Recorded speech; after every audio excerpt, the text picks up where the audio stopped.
And as we have been programmed mentally, intellectually, one must be aware of this being programmed. Like a computer. The programming that we are constantly assaulted by throughout our life conditions us. It programs us to a particular worldview. Is they are absolutely propagandizing the world with all of their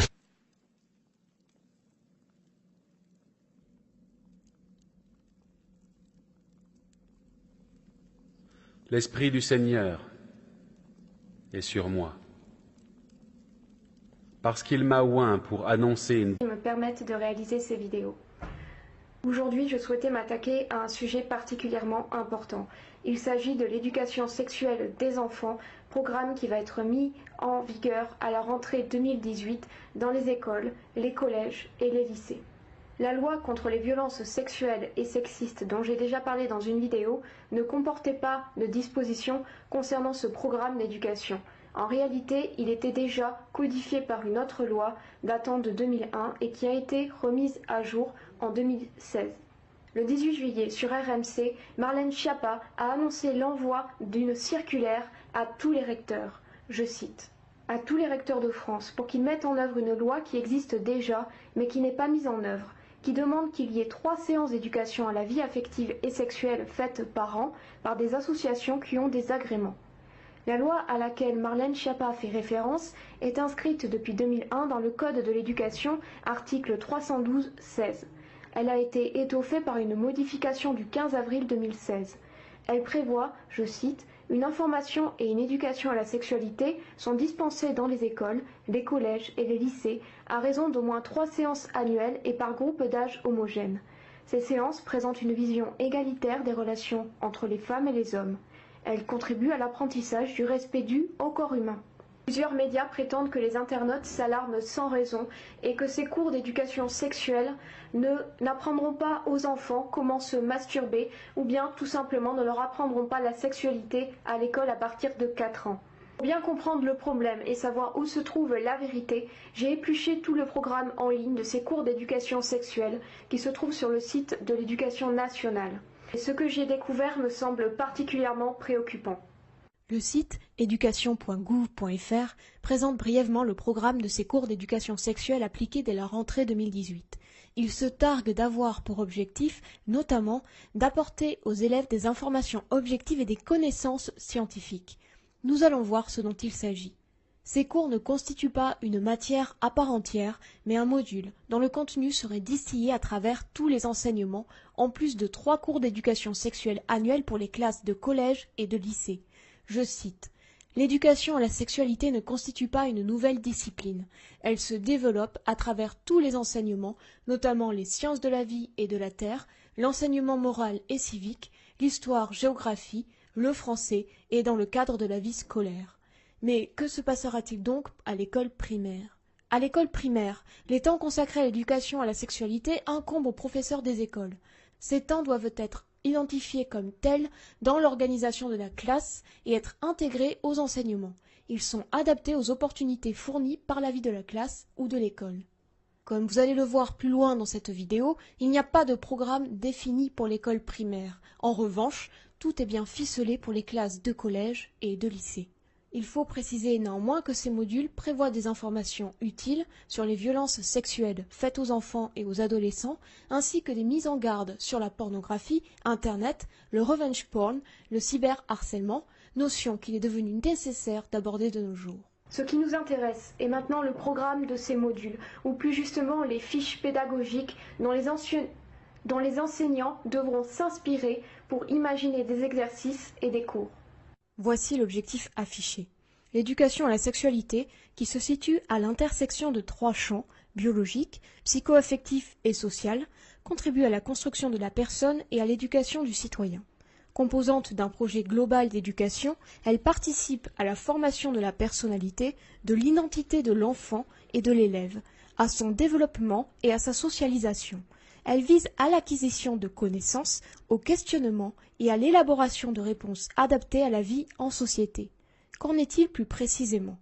Dans les enjeux de l'éducation, nous pouvons notamment lire que l'éducation à la sexualité contribue à la construction de la personne et à l'éducation du citoyen. Nous allons voir pourquoi l'éducation sexuelle contribue, je cite, à la construction de la personne, plus précisément, d'après le gouvernement, à son identité. Ces cours d'éducation sexuelle entendent mêler 3 composantes, biologiques, psycho-affectives et sociales.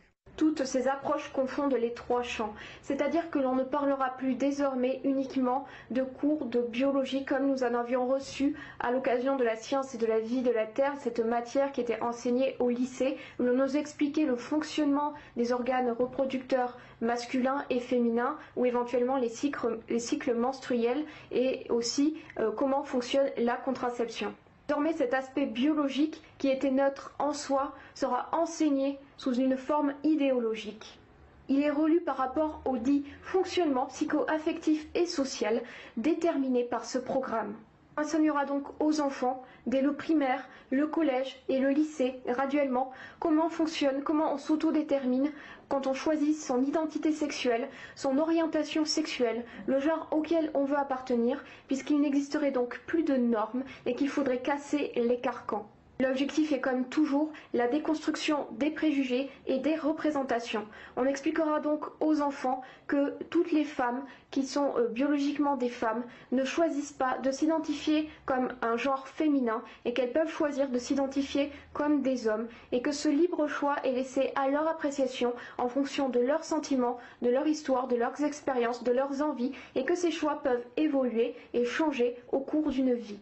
On dira donc aux élèves qu'il n'y a plus de normes et qu'il n'y a plus de genre, qu'ils peuvent tout remettre en question et que c'est à eux de choisir librement en fonction des périodes et que cela peut évoluer, le genre auquel ils souhaitent appartenir ou l'orientation sexuelle qu'ils souhaitent avoir. Ce n'est rien d'autre que ce que l'on appelle la théorie du genre ou tout simplement l'idéologie véhiculée par le féminisme.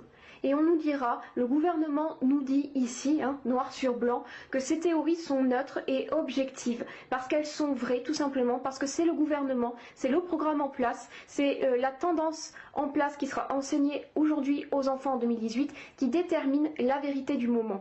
Il n'y a plus de vérité puisque tout est en constante évolution et que l'on s'autodétermine en fonction de ses sentiments, en fonction de la mode de la société, en fonction tout simplement des idées, des idéologies qui sont véhiculées et auxquelles les esprits doivent adhérer. On retrouve toujours le même paradigme, à savoir des personnes qui critiquent les normes qui sont soi-disant promues par la société et desquelles nous devons nous affranchir pour nous trouver nous-mêmes et être réellement libres, savoir qui nous sommes et forcément accéder par là à la forme de bonheur, la seule forme de bonheur véritable. Donc la nouveauté à cette rentrée 2018 consiste à inoculer cette idéologie aux enfants désormais de manière officielle avec un programme préétabli à cet effet et à intéresser les jeunes enfants à la sexualité dont on va leur parler dès l'école primaire. Dans le premier thème sur la sexualité humaine, la fiche thématique est assez floue. Par contre, le module, soit les activités proposées aux élèves, intitulé « Les diverses expressions de la sexualité » devient beaucoup plus explicite. Sous prétexte d'exercer l'esprit critique des collégiens et lycéens, on leur propose de réagir à certains a priori ou représentations dans le domaine de la sexualité tels que, je cite, « L'enfant n'a pas de sexualité. Il n'y a pas d'âge pour faire l'amour. Il n'y a pas de couple sans fidélité. » Ces propos ne sont pas seulement inspirés par le rapport du pédophile Kinsey dans les années 50, qui est entièrement faux, ainsi que l'a démontré dans son excellent travail Marian Sigaud, que je vous recommande de consulter, que ce soit ses livres ou ses vidéos sur le sujet, mais aussi par le freudo-marxisme, avec notamment des passages très intéressants que j'ai trouvés dans Introduction à la psychanalyse de Sigmund Freud. Je vais vous lire quelques extraits. Encouragé ainsi à étudier également la vie sexuelle de l'enfant, nous apprenons de plusieurs sources les faits suivants. On commet avant tout une grande erreur en niant la réalité d'une vie sexuelle chez l'enfant et en admettant que la sexualité n'apparaît qu'au moment de la puberté, lorsque les organes génitaux ont atteint leur plein développement. Au contraire, l'enfant a dès le début une vie sexuelle très riche, qui diffère sous plusieurs rapports de la vie sexuelle ultérieure, considérée comme normale. Ce que nous qualifions de pervers dans la vie d'adulte s'écarte de l'état normal par les particularités suivantes. méconnaissance de barrières spécifiques, de l'abîme qui sépare l'homme de la bête, de la barrière opposée par le sentiment de dégoût, de la barrière formée par l'inceste, l'homosexualité, et enfin le transfert du rôle génital à d'autres organes et parties du corps. Toutes ces barrières, loin d'exister dès le début, sont édifiées peu à peu au cours du développement et de l'éducation progressive de l'humanité. Le petit enfant ne les connaît pas. Il ignore qu'il existe entre l'homme et la bête un abîme infranchissable. La fierté avec laquelle l'homme s'oppose à la bête ne lui vient que plus tard. Il ne manifeste au début aucun dégoût de ce qui est excrémentiel. Ce dégoût ne lui vient que peu à peu, sous l'influence de l'éducation. L'enfant peut donc présenter ce que nous appellerions une perversité polymorphe. Et si toutes ces tendances ne se manifestaient chez lui qu'à l'état de trace, cela tient, d'une part, à leur intensité moindre en comparaison de ce qu'elle est à un âge plus avancé, et d'autre part, à ce que l'éducation supprime avec énergie, au fur et à mesure de leur manifestation, toutes les tendances sexuelles de l'enfant. D'après le père de la psychanalyse, l'éducation canaliserait donc toutes les pulsions sexuelles qui sont naturellement présentes chez l'enfant, et donc si on suit son cheminement de pensée, on peut même en déduire que cette éducation sexuelle annihilerait chez lui l'homosexualité. Freud serait en quelque sorte le père de la théorie du genre et du progressisme, puisque, en considérant que ce qu'il écrit soit vrai, il faudrait donc donner à l'enfant une éducation sexuelle dès le plus jeune âge qui lui apprendrait à se désinhiber de ses pulsions et à les considérer comme bonnes, comme naturelles, comme normales. Là viendrait la possibilité de valider la sexualité enfantine et même de parler de vie sexuelle de l'enfant. La formation psychologique et sociale du citoyen commencerait même par là dans cette optique, à savoir apprendre aux enfants à avoir une vie sexuelle qui ne se limiterait pas au rapport entre une personne de sexe féminin et une personne de sexe masculin, mais une vie sexuelle qui peut s'étendre à des personnes de même sexe, voire à plusieurs personnes, tout simplement. Il n'y a plus de limite, il n'y a plus de barrière, il n'y a plus d'inhibition. Et le 5e module sur l'identité sexuelle nous confirme cette idée. Le module s'intitule « Identité sexuée, rôles et stéréotypes et orientation sexuelle » au pluriel. On peut y lire ceci. Une réflexion sur ces thématiques permet de souligner auprès des jeunes que les rôles sexuels sont très largement dépendants de la société et qu'ils ne sont pas, entre guillemets, naturels, ce qui ouvre des perspectives de discussion sur le sexisme. Un peu plus loin dans cette identité sexuée, voici ce qui est notamment écrit. Cette identité n'est pas innée. Elle s'élabore pendant les premières années de la vie et peut s'énoncer au moment de l'acquisition du langage. Comprenez donc pourquoi le gouvernement cherche à formater et éduquer entre guillemets les enfants à la sexualité et à la possibilité de l'existence de plusieurs orientations sexuelles ou identités de genre, et ce dès les premières années de leur vie. On leur apprendra que leur sexe biologique ne correspond pas forcément au genre auquel ils peuvent choisir de s'identifier en grandissant à l'adolescence ou tout simplement dans le cours de leur vie, puisque cette identité sexuelle, cette identité de genre, nous dit-on, peut être amenée à évoluer, à changer, etc., à se transformer. Il s'agit du sentiment d'appartenir au sexe masculin ou féminin par l'appropriation des normes de masculinité et de féminité socialement définies. Sa dimension psychologique, l'appropriation subjective en lien avec la représentation et des attentes de l'entourage. Elle dépend de la façon dont l'individu adhère aux normes sociales de féminité et de masculinité. La construction de l'identité est personnelle. Dans certains pays est reconnu un troisième sexe, individu ni homme ni femme, à la fois femme et homme. Par exemple, une loi votée en Allemagne en 2013 permet l'enregistrement sous le sexe indéterminé des enfants intersexués. Leurs organes génitaux sont difficiles à définir comme masculins ou féminins. La déconstruction des rôles sexuels et des stéréotypes sexuels est abordée dans les paragraphes suivants. Le module propose ensuite aux enfants de valider leur connaissance des définitions idéologiques de ce système. Identité sexuée, rôle sexuel, stéréotypes sexuels, orientation sexuelle par exemple. Concernant l'égalité homme-femme, le gouvernement a lancé une plateforme en ligne